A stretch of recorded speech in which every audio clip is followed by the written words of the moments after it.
being used on public lands. For example, open pits should be prohibited and aeration not allowed. Finally, the proposal involving the wide-scale use of brine for pre-wetting, anti-icing, and de-icing basically monitors and records usage without testing for all potential toxins in the liquid. This use of brine without consideration of cumulative impact of such a process is unknown and potentially harmful. As you look at subchapter B, permits, transfer, and objections, and perhaps to future changes in subsection G, bonding requirements, the League would ask for further consideration to protect taxpayers from picking up the tab for natural gas operations. We believe bonding requirements should be raised to reflect the real risks inherent in this industrial process. Operators should be mandated to contribute to a reserve superfund to pay for unanticipated consequences. Significant liability insurance should also be required with the providers unless providers unable to hire the same operators responsible for damages to remediate them. Tracers should be used in each operation to promote greater accountability. Under Article 1, Section 27 of Pennsylvania's Constitution, we have a right to clean air, pure water, and the preservation of natural resources for generations yet to come.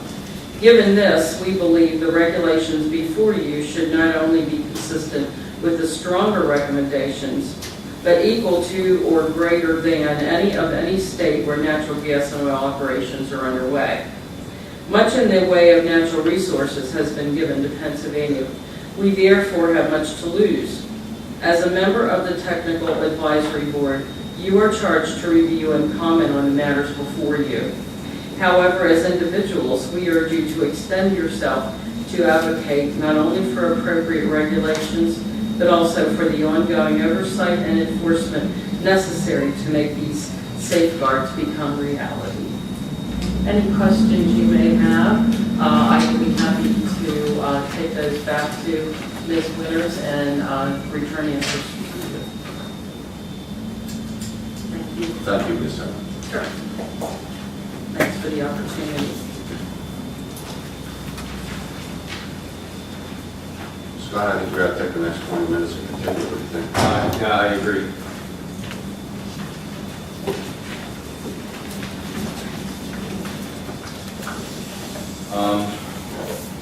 I guess just going back up to 15, is there any other comments on that page? I think we'll pick up steam here.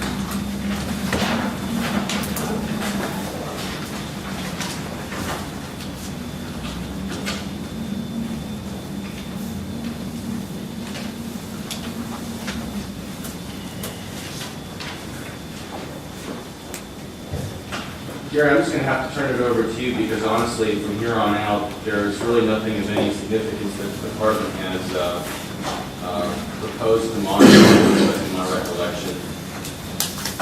All right, well, let's just jump over to page 16. Sure. Down at the bottom. Copy of the well operator's PPC plan. Let's see, it's D.2,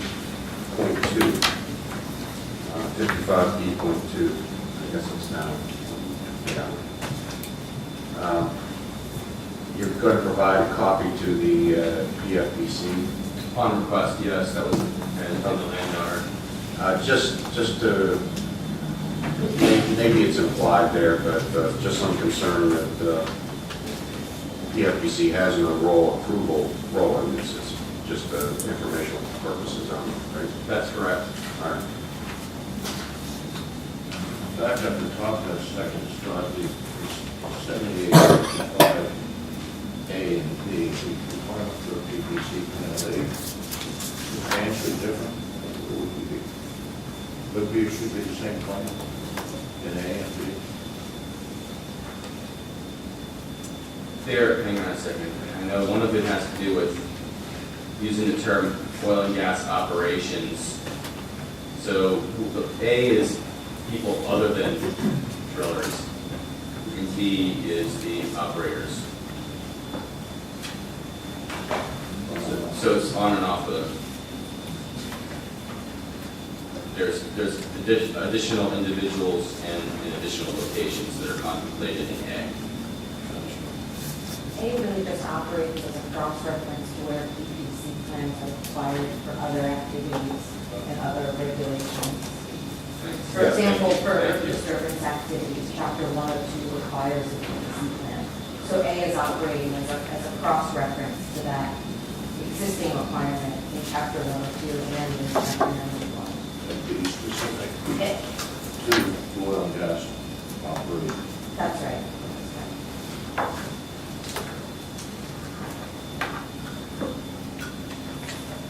Okay, 7856. Is that new language too? Correct. About modular above-ground storage tanks. One question there is, can these structures, once they're approved, be disassembled and reused at another site? Does that require another approval process, or reapproval? No, I think once they've been approved, we're contemplating that all of these are modular. So they can be broken down and taken to the next site without any additional approval.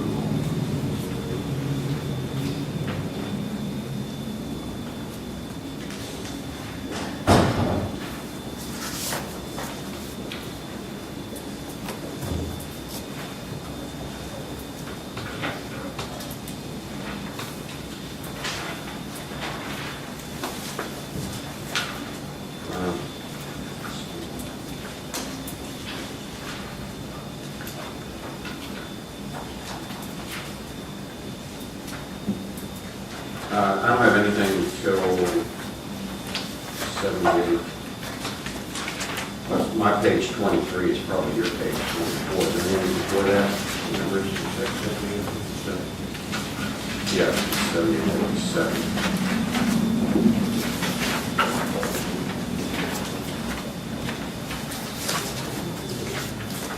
You've got some new provisions, D, E, F, and G, at the end of 78, 57. There it is, yeah, you just scrolled up, scroll up one section there. The only change that we had proposed here was the changing containment to storage. But if you have additional comments here, that's fine. Yeah, I'm just not sure when I read D and then I read E in particular. I'm a little confused as it relates to existing tanks. And what you're requiring, some says it that we remove it in 3 years, but then down below, at the end of that paragraph, you talk about 6 months. Shall be scheduled for removal within 6 months. Sure, so the department is to be provided with a list of where these things are at and the proposed schedule for removal within 6 months. So you have 6 months to say I've got 10 buried tanks and they're at these facilities. And my plan is to remove one every 6 months or whatever. Because that would quite get it here. I've got 6, I'll take one out every 6 months for a 3-year time period. Okay. Or you can obtain approval from the department because you're proposing to use a double wall, a tank that could store other similar substances underground in different contexts. You could use the same environmentally protected products, protection and life. Okay, so the plan that you submit within 6 months has to basically address removal of the existing tanks within 3 years. Correct. You're going to identify how many have, where they're at, what the time period is that you would take them out of commission.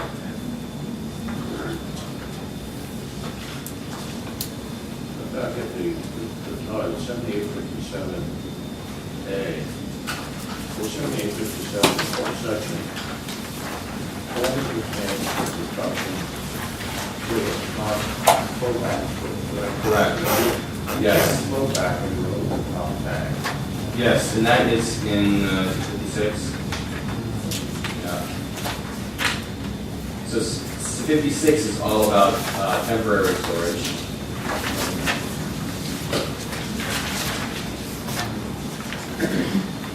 57 is about storing production fluids.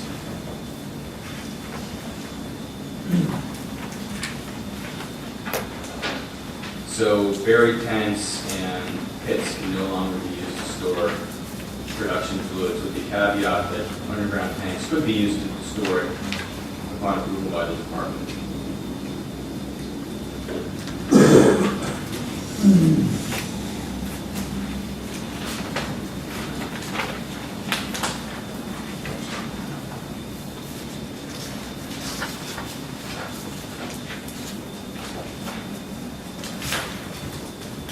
Just to clarify, this doesn't pertain to frac tanks or freshwater,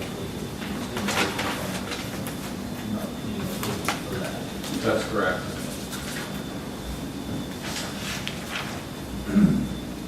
F of that section, no, I'm sorry, 7858.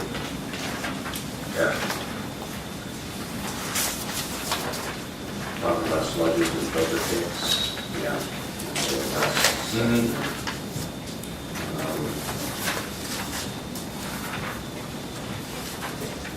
Got some input, exactly what DEP is looking at here, 25-day test versus 3-day test. Some issues have come up in that regard. Are you going to be doing this for every load that's coming in? Is this on a site-by-site basis? I don't know, maybe there's enough issues here that this needs to be moved into the one of the future further discussion. Unless you have some very concise answers to the concerns that are raised. Well, I guess I did not, I would have said roll-off box by roll-off box, but I might be wrong about that.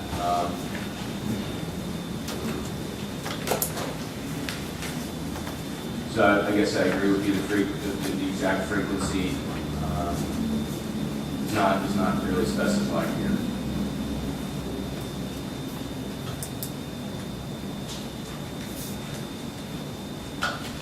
I'm afraid I'm not in a position to answer your question here. Right. I know in the past, we've been able to characterize drill cut and not at every drill bit, but in a general area. And that was good enough. I don't think there's any questions in that here. So there probably would be difference in the discussion. Sure, I mean, the issue of question, of course, is radiant, which is why it itself to be Right. a concern. And I don't suppose you want to hold these regulations until the radiation stuff. It may end up being that way anyway.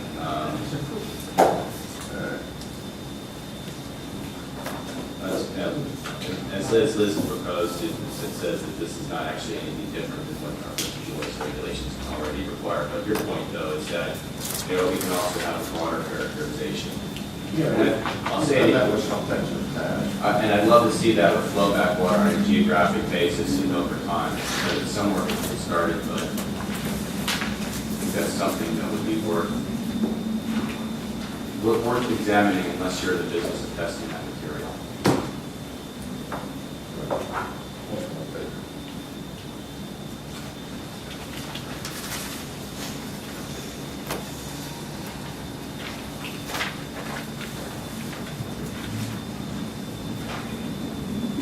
Just to highlight again, one of the things within the centralized wastewater impoundments in this section,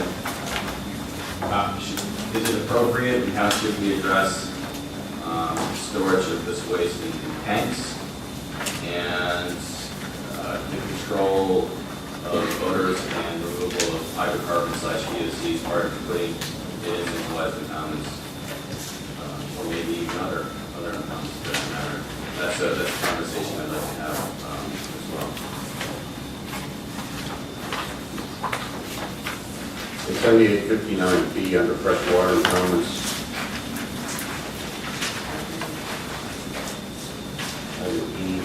Echo. Okay? Now, Why is that the 20 inches above the seasonal high water table even a factor for a freshwater pond? What does it matter then? Well, unfortunately, many of our larger streams and rivers are not as pristine as our groundwater resources, and at least having some amount of separation so that you don't have that direct contact between groundwater. And I wouldn't necessarily want Susquehanna River water infiltrating into my water well, and having some degree of separation was important. I mean, these are seriously engineered structures, and the thought of having them be floating and possibly having damaging the liner, developing whales and the like. I don't think that anybody wants that. I'm talking to operators that they put a lot of money into a freshwater pond.